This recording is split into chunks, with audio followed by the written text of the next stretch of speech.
Sa ngalan sa Amahan ug sa Anak ug sa Espiritu Santo, ang kalinaw manaa kaninyo. Mga hinigugma ko mga igsuon ni Kristo sa atong pagsaulog ning santos nga misa karon, atong padayon nga iampo ang kalinaw sa kalibutan, ilabi na ang kahumanan sa daghang mga kagubot o mga gera sa lain-laing mga lugar. At usab nga iampo ang kaayuhan sa kalikupan o atong yapil sa pagampo ang mga biktima sa mga trahedya sa lain-laing mga lugar. Atong iampo sa espesyal nga paagi ang atong mga igsuong mga kaparian nagsaulog sa ilang adlaw na tawhan karon, si Father Efren Dulauta, Father Romeo Barcelona, Father Herbert Dilwao, o Father Joel Cantones. Kung ang uban pa nato nga mga birthday celebrants, apil niini si Marjon Ederio, ang atong higala nga si Joanne Madanggit, si El Nino Bailio, o ang uban pa nga mga birthday celebrants. At usab nga yapil ang atong mga isuong pari nga nagsaulog sa ilahang anniversary sa ordinasyon sa pagkapari. Sila si Father Vic Bompat, Father James Darunday, Father Bilarmino Palapar, Father Renato Rihes, Father Dennis Balakid, Father Nestor Curambao, ang ato ang isuong pari nga kauban nato sa misa karon. Si Father Joel Halasan, si Father Agerio Panya o Father Victor Joseph Turalba. At usab nga iampo ang kayuhan sa panglawas nila ni Cipriano Jacinta, Mario Milicia Crescencia, ug ang uban pa nato nga mga igsuon nga nagmaluyahon karon. Sa espesyal nga paagi ato sa mga iampo ang atong duha ka igsuon, si Socrates ug si Pora Focanan nga nagsaulog silang wedding anniversary karong adlaw. Padayon nato nga iampo ang mga kalag sa purgatorio, ilabi na ang mga kalag sa atong mga igsuong mga kaparian nga nauna kanato sa laing kalibutan, ilabi na si Monsignor Orencio Hubak o si Monsignor Julio Renegado. Apil usab ang kalag ni Antonio Jancian og Teofana o kalag ni Antonia ug ni Dionisio. Mga igsuon, nandamo nato karon ang atong kaugalingon sa pagdawat sa Ginoo ning Eucharistia, maghinulsul-una kita sa atong mga sala. Ikaw nga gipadala aron pag-ayo sa mga mahinulsulon, Ginoo kaluy kami. Ikaw nga mianhi aron pagtawag sa mga makasasala, Kristo kaluy kami. Ikaw nga nagalingkod sa tuo sa Amahan aron pagpangama alang kanamo, Ginoo kaluy kami. Kaluyanon ta kita sa Dios nga magagagahom sa nga tanan ug pasayloon sa atong mga sala, danunon ta kita niya ngadto sa kinabuhing dayon. Magampo kita. Makagagahom ug maluluy ang Dios, among kalauman ug kusog, kung wala ikaw wala kami mahimo.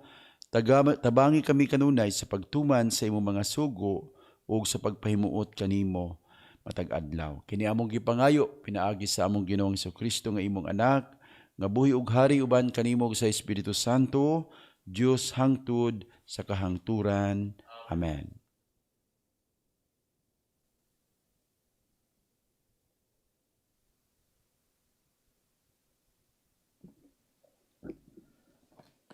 Kinutlo gikan sa ikaduhang sulat ni San Pablo ngadto sa taga-Korento.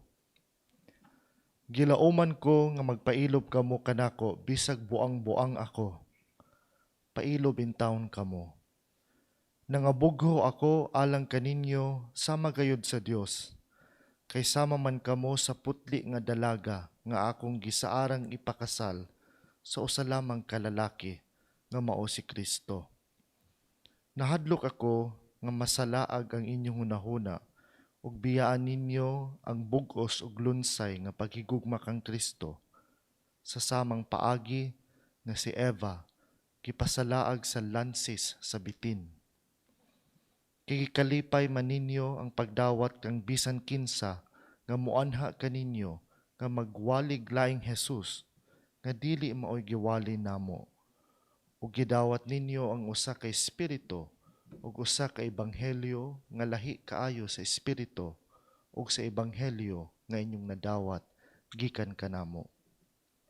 Nagtuo ako nga dili ako ubos bisag diutay sa inyong pinalabing mga apostoles. Tingali, dili ako hanas musulti, apan dili gayod kulang sa kahibalo. Gipatin-aw namo kini kaninyo sa tanang panahon ug sa tanang kahimtang.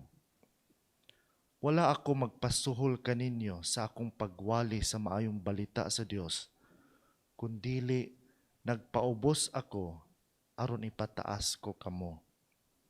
Nasayop ba ako ni ana? Samtang nag-alagad ako kaninyo, gisuhulan ako sa ubang simbahan. Samarag gikawatan ko sila aron pagtabang kaninyo. Bisan sa akong kawadon, wala ako mangayo kaninyo hinabang, samtang uban ako kaninyo. Kay ang mga kaigsuunan nga nanganha gikan sa Macedonia, nagdala sa tanan nga akong gikinahanglan. Sama kaniadto ug sa umaabot, dili gayud ako magsamok kaninyo. Nagsaad ako sa ngalan sa kamatuoran ni Kristo, nga ania kanako, nga walay makapugong sa akong pagpangandak dito sa tibuok Gresya. Nganong gisulti ko man kini? Tungod ba kay wala ako mahigugma kaninyo? Nasayod ang Dios nga gimahal ko gayud kamo. Ang pulong sa Ginoo. Ang Ginoo mahinumdom sa iyang kasabutan hangtod sa kahangturan. Pasalamatan ko ang Ginoo sa tibuok kong kasing-kasing diha sa pundok sa mga matarong. Dagko ang mga buhat sa Ginoo, matahom diha sa tanan nilang kaanindot.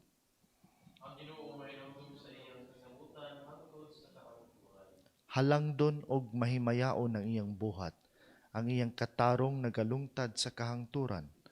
Nabantugan siya tungod sa iyang katingalahang mga buhat, mahigugmaon ug maluluyon ang Ginoo.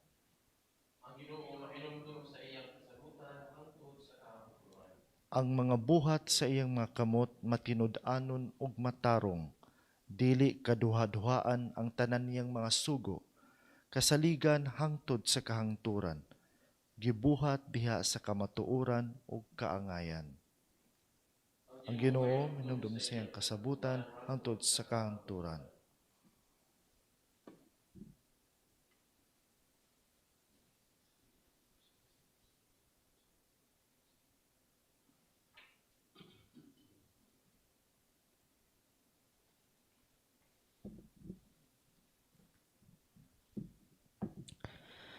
Ang Ginoo mana kaninyo kinutlo gikan sa Ebanghelyo sumala ni San Mateo.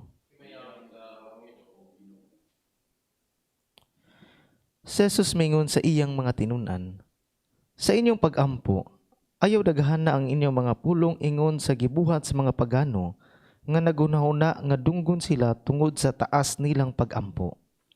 Ayaw panig-ingon kanila kay ang inyong amahan nahibalo ng daan sa inyong gikinahanglan, bisan gani sa dili pa kamo mangayo kaniya. Ingna ni ini pag-ampo. Amahan namo nga naa sa langit, simbahon unta ang ngalan mo. Maghari ka unta ka namo, ug tumanon ang imong pagbuot dinhi sa yuta, ingon nga gituman kini didto sa langit. Ihatag ka namo ang kalan-on nga among gikinahanglan karong adlaw, ug pasaylua kami sa among mga sala. Ingon nga gipasaylo namo ang nakasala kanamo. Ayaw kami itugyan sa malisod nga pagsulay. Luwas sa hinuon kami sa dautan. Kay imo ang gingarian, ang gahom ug himaya hangtod sa kahangturan. Kay kun pasayloon ninyo ang nakasala kaninyo, pasayloon usab kamo sa inyong amahan nga tua sa langit. Apan kun dili ninyo sila pasayloon, dili usab kamo pasayloon sa inyong amahan nga tua sa langit. Mga igsoon ang Ebanghelyo sa Ginoo.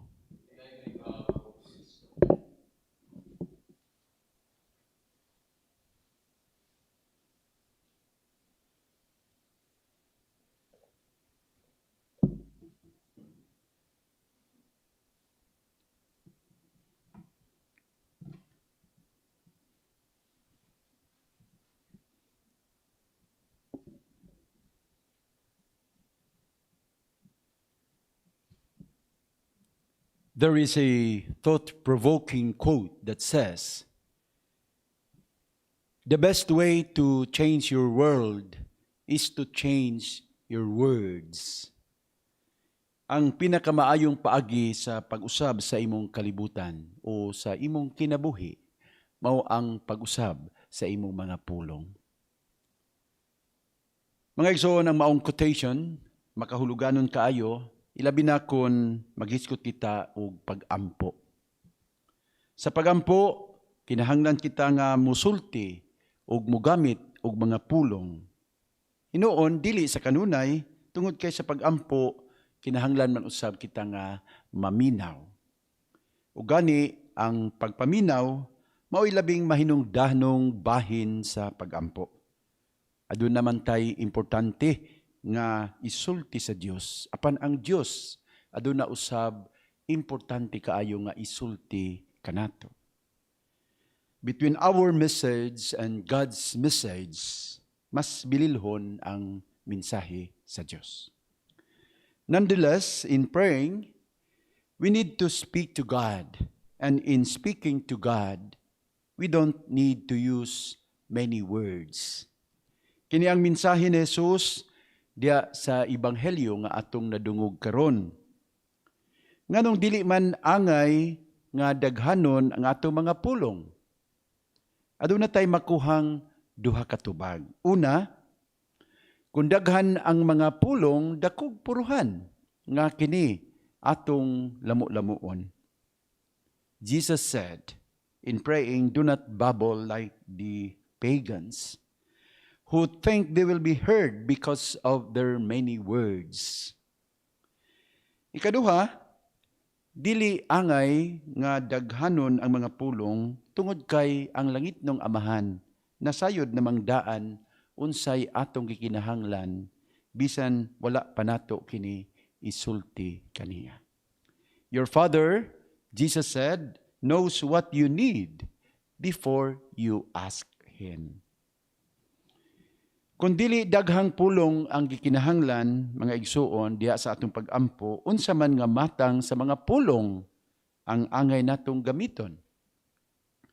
Si Jesus nagtudlo sa mga tinun-an sa pag-ampo, sa pag-ampo nga familiar kaayo nato karon, ang Amahan namo, the Our Father, or what we call now the Lord's Prayer. It's a very short prayer, but the words are so meaningful and powerful. Sa pag-ampo, usahay, dili na ta masayod unsay atong isulti sa Dios. Pwede kaayo nga gamiton nato kining Amahan namo. Ampuon nato kini sa hinay ug mapamalandungong paagi ug sigurado madungog kita sa Ginoo. Sugdan kini sa pag-ingon, Our Father, Amahan namo. Immediately, gipadayag dinhi ang atong lugar sa kinabuhi sa Dios. Dili lang ta usa sa iyang mga binuhat, iya kitang mga anak, mga pinanggang anak. Wow! Napabay makalabaw nga estado sa kinabuhi kaysa ani? Napabay mas nindot anang mahimo kitang anak sa Dios? Wala na tingali, no? Sa pag-ingon, Amahan namo, atong gidawat nga usa lang ang atong gigikanan, ang atong amahan. We are all brothers and sisters. Managsuon tang tanan nga mga tao ning kalibutan. Ang laing tao dili lain, kundili igsuon nga angay nato tahuron ug higugmaot. Ang langit ng Amahan dili sama sa ordinaryong mga ginikanan. Jesus tells us that He is in heaven. Nga nagpasabot, habog siya kanatong tanan. Busa, kining maong Amahan, angay gyud nato hatagan og pinakahabog nga pagtahod. His name is holy. And so He ought to be worshipped above everything. He is the King of kings, the Lord of lords. Ang langit ng Amahan, mo'y muhatag kanato sa tanan natong gikinahanglan dili tanang mga butang, kundi tanan nga gikinahanglan. Importante ni tungod kay matintal ra bagyud ta. Mangayo sa Dios sa bisan unsa. Kana lamang mga butang nga makaayon nato. Kung kita ray pasagdan, daghan tag pangayoon sa Dios nga makadaot nato ug sa atong isig katawo. Mga butang nga atong gikinahanglan, kanang mga butang nga makaayon nato, apil niini ang kapasayloan sa atong mga sala. That is one very important thing in our life, forgiveness. Every day we commit sin, every day we fail God. So every day we need forgiveness. Forgive us our sins as we forgive those who sinned against us. Mga igsoon, apil sa atong giampo sa Dios, mao nga kita unta pod makapasaylo sa mga tawo nga nakapasakit nato. Sa kini kabutang nga lisod buhaton apan angay natong buhaton aron kita maluwas. Kung dili ta makapasaylo, dili ta magmalinawon, dili sabta magmalipayon. Sa katapusan, isip amahan, ang Dios maoy mugiya kanato layo sa kadautan. Kinahanglan kada adlaw ato kining ihangyo kaniya. Kay kada adlaw ba po naninguha ang yawa sa pagkabig nato ngadto sa daotang dalan. Karong adlaw gidasig ta ni Hesus sa paghimo sa atong pagampo nga makahuluganon. Ug posible kini nga mahitabo kun kita magampo sa kinasingkasing gayod. We always pray with our hearts, not only with our lips.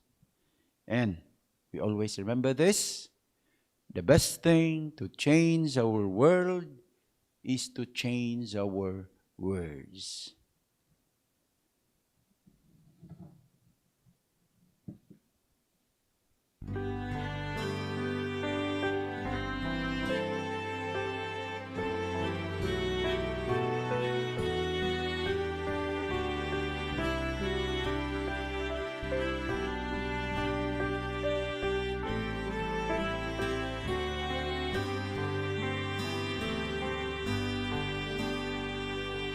Daigon ka, Ginoo, Dios sa kagahuman,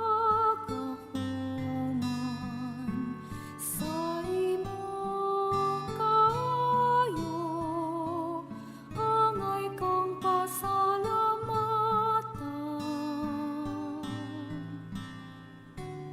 Buyog ang katawhan, amo mga pasidunggan, ug maghari ka namo, ang himaya mo. Kasamo hanad ko kalinaw mo, kalipay ko, pulo mo, sundon ko.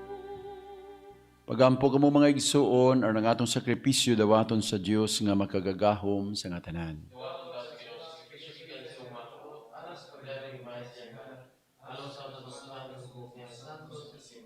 O Ginoong Dios, niingpan ug bino, gihatagan mo kami og kalanon alang sa lawas ug kalag. Ang santos nga misa magbag-o unta sa among kusog ug maghatag kanamo og kaayo sa kalag ug lawas. Kini among gipangayo pinaagi ni Kristo among Ginoo. Ang Ginoo manaa kaninyo, ibayaw ang inyong mga kasing-kasing. Magpasalamat kita sa Ginoo nga atong Dios. Santos nga mahan, Diyos nga tunhay, ug makagagahom sa tanan. Angay ug matarong gayud nga magpasalamat kami kanimo, kanunay ug sa tanan dapit pinaagi ni Kristo nga among Ginoo.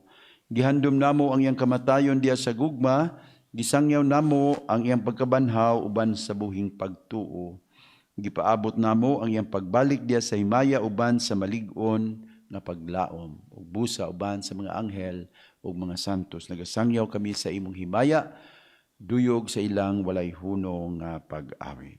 Santos, Santos, Santos ka Ginoo, Diyos sa kagahuman. Puno ang langit ug yuta sa imong himaya, usana sa kahitasan. Dahil kung nagaagi sa ngalan sa Ginoo, usana sa kahitasan. Santos, gid ikaw, Ginoo, ang tukuran sa tanang kasantos, ipadala ang imong espiritu ang pagsantos nini mahagasa, aron mahimo kini alang kanamo nga lawas ug dugo ni Kristo among Ginoo. Pagpasakit sa iyang kaugalingon, mikuha siya og pan, mipasalamat kanimo, mipikas, ug mihatag niini ngadto sa iyang mga tinun-an ug miingon, dawata kini ninyo nga tanan ug kan-a, kay kini mo ang akong lawas nga itugyan alang kaninyo.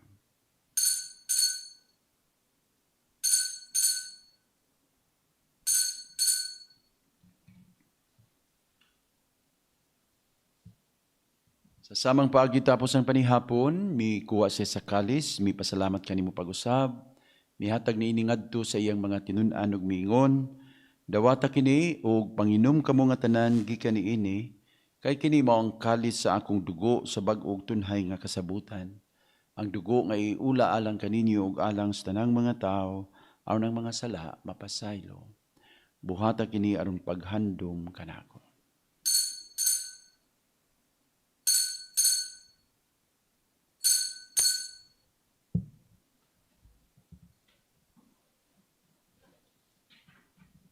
Ang misteryo sa pagtuo. Ang paghandom sa kamatayon ng pagkabanhaw ni Kristo, nagahalad kami kanimo amahan, nining pan sa kinabuhi ug kalis sa kaluwasan. Nagapasalamat kami kanimo tungod kay imo kaming giisip nga ngayan, nga matubang, nga moalagad kanimo. Himuang kami nga mga lawat sa lawas ug dugo ni Kristo magkahiusa diha sa Espiritu Santo. Inomdumi Ginoo ang imong simbahan sa tibuok kalibutan, himuang nga mahingpit kami diha sa gugma, uban ni Francisco among Papa, ni Alberto among Obispo sa tanang mga pari. Hinumdumay usab ang mga igsuon nga nangamatay.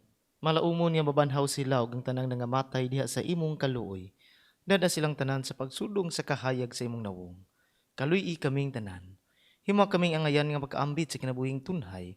Uban ni Maria ang inahan nga ulay sa Dios, iyang bana nga si Senyor San Jose, uban sa mga apostoles, ug sa tanan nga mga santos nga nagatuman sa imong kabubuton latas sa katuigan. Uban kanila, amo ikaw nga daygon ug amo ikaw nga himayaon. Pinagi ni Jesu-Kristo imong anak. Pinaagi kaniya uban kaniya ug diha kaniya, gihatagan na kanimo makagagahom nga amahan, diha sa kayusa sa Espiritu Santo, ang tanang dungog ug himaya hangtod sa kahangturan. Karon magampo kita sa amahan, atong gamiton ang mga pulong nga karon gitudlo kanato na Jesus. Amahan namo nga naa sa langit, pagdaygon na imong ngalan, umabot kanamo ang imong ginharian, matuman ang imong pagbuot dinhi sa yuta maingon sa langit. Ang kalanon namo sa matag adlaw ihatag kanamo karong adlaw. Pasaylua kami sa among mga sala, ingon nga nagapasaylo kami sa mga nakasala kanamo, ug dili mo kami tugyan sa panulay, hinunua luwasa kami sa dautan. Mangayo kami kanimo Ginoo, nga imo kami luwason sa tanan dautan, hatagi kami sa kalinaw ning panahuna, aron tinabangan sa imong kaluoy. Mahalikay kami kanunay sa sala ug may layo sa nang kasamok, samtang nagapaabot kami nga malaumon sa pagbalik ni Kristo, among manunubos. Ginoong Hesukristo nagyan ka sa imong mga apostoles, ang kalinaw ibilin ko kaninyo, ang akong kalinaw ihatag ko kaninyo. Ayo tanawa ang among mga sala kundi ang pagsalig sa imong simbahan, ug sibo sa imong kabubuton natay kami sa imong kalinaw ug kahiusa, ikaw nga buhi ug hari hangtod sa kahangturan. Ang kalinaw manaa kaninyo. Ato karon ipakita ang timaan sa atong panaginigsunay. Peace be with you. Kordero sa Diyos nga nagawagtang sa mga sala sa kalibutan, kaluy kami. Kordero sa Diyos nga nagawagtang sa mga sala sa kalibutan, kaluy kami. Kordero sa Diyos nga nagawagtang sa mga sala sa kalibutan, hatagi kami sa kabitaw. Kini mao ang kordero sa Dios nga nagawagtang sa mga sala sa kalibutan, bulahan kita nga gidapit sa bangkete sa atong Ginoo. Dinodila ko ang ngayong kalawat kanimo, manipagbubuhan lamang ko mangayo.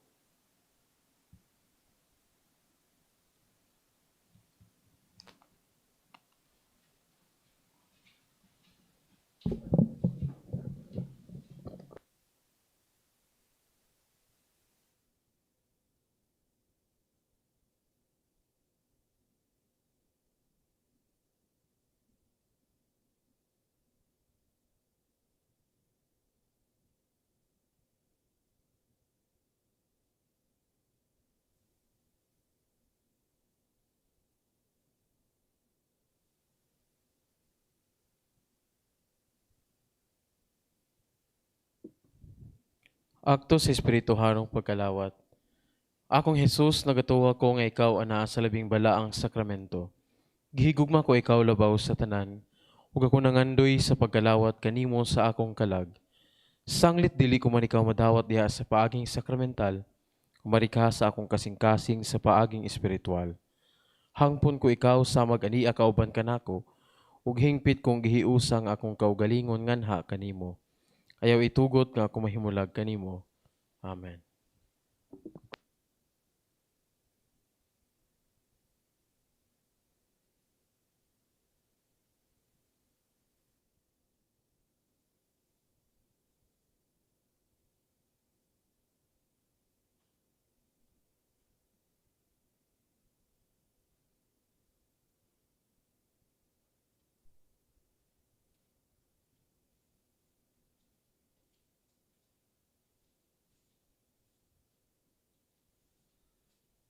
Magampo kita.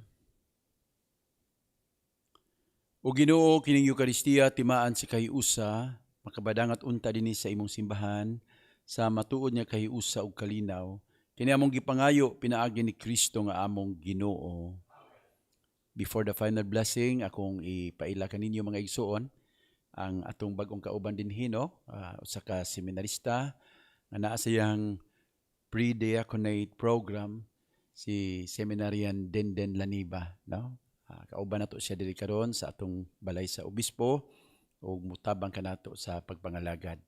Usab atong ipahibalo nga ang atong igsoong pari si Father Nestor Corambaw, nga kauban nato diri nagsaulog sa iyahang anniversary sa ordinasyon sa pagkapari, no? So mapakaon tayo ni siya nato ron. Ug sa katapusan mga igsoon, ako lang ipahibalo dinhi nga ang reliquary image ni San Padre Pio na karon sa ato ang cathedral. Nagbisita kanato din sa Diocese Tagbilaran ug magpabilin diha hangtod sa Biyernes alas 10:30 sa buntag, no? Kay dalhon na kin sa pier uli balik ngadto sa Cebu, no?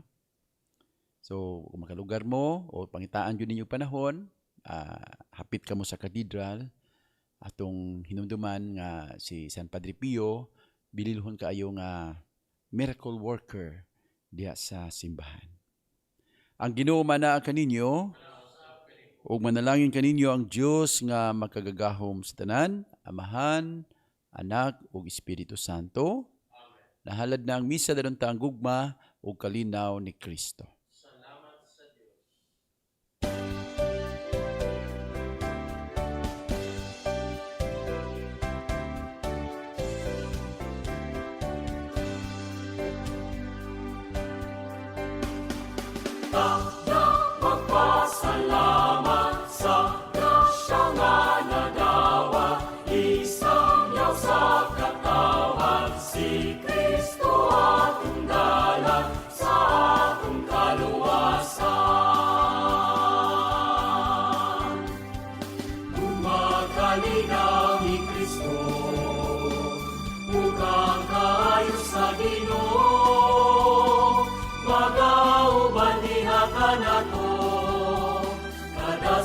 Sa atong pagpuyo